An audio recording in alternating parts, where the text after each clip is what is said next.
Coucou les Warriors, aujourd'hui, enfin du moins ce soir, je vais vous faire une petite vidéo complémentaire sur les problèmes urinaires, car il y a Sophie, une des Warriors, qui a fait remonter un problème, qui a quand même 15 ans de CEP, qui depuis peu a beaucoup plus de problèmes urinaires, qui a fait un BUD récemment, qui n'était pas tant catastrophique. Et donc sa neurologue lui a dit qu'elle n'était pas pour les traitements. Donc ce qu'il faut savoir déjà avant toute chose, c'est qu'on ne peut pas rester avec des problèmes urinaires. C'est pas possible. À l'heure actuelle, on a toutes les possibilités de pouvoir justement gérer ces problèmes. Donc même si on n'a pas des pertes d'urine ou des accidents fréquemment, même si ça arrive 1 jour sur 3, c'est déjà trop. Même si ça arrive 1 fois par semaine, c'est déjà trop. Parce que si le problème est traité au début, un simple médicament va pouvoir vous aider à gérer votre vessie. Donc, dès que vous avez des problèmes ou d'infection urinaire, ou de perte, ou des douleurs au niveau de la vessie, il faut prévenir votre neurologue pour qu'il puisse vous faire avoir un rendez-vous pour avoir un BUD, un bilan urodynamique qui va pouvoir déterminer d'où vient le problème. Parce qu'il n'y a pas qu'un seul problème de vessie, il peut y en avoir plusieurs, et donc forcément il y a aussi plusieurs traitements qui existent. Donc il y a les premiers qui sont la voie médicamenteuse, qui moi personnellement pendant 4 ans m'ont quand même permis de gérer mes problèmes urinaires. À partir du moment où ça ne faisait plus effet, donc il faut savoir aussi qu'avec ce médicament-là, moi je n'avais aucun effet secondaire, donc c'était vraiment que du positif. Donc suite à des poussées, ma vessie ne fonctionnait plus, donc on a dû mettre en place les autosondages. Donc c'est vrai que moi-même au début j'avais une peur bleue des autosondages, je me suis dit mais c'est pas possible, je vais pas devoir faire ça tous les jours, c'est archi compliqué. Mais si on vous l'explique bien, ça peut passer. Et ça va passer. Parce que de toute façon, c'est une solution qui va vous changer la vie. Donc il faut savoir qu'à partir du moment où on va commencer à procéder aux autosondages, ça va se faire en centre de rééducation. Ou donc avec un médecin spécialisé. Donc comment ça va vous se dérouler? Donc cette étape-là va concerner principalement le sondage des femmes. Donc j'essaierai plus tard de faire une vidéo pour les hommes.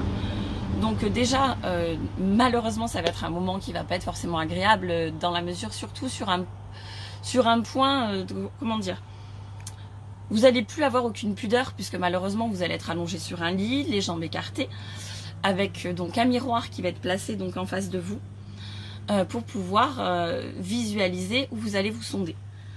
Donc là, c'est justement le dessin de l'appareil génital féminin. Donc on va se servir de sondes. Donc pour répondre à ta question Sophie, donc sur les problèmes d'irritation qui peuvent être dus aux sondes, il faut savoir que chaque sonde est lubrifiée. Donc tu as celle que je vous parlais au début, l'Elofric.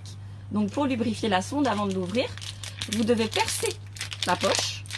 Une fois que vous l'avez bien percée, donc vous ouvrez, hop là. Avant toute cette étape là, donc on va procéder à une toilette assez minutieuse.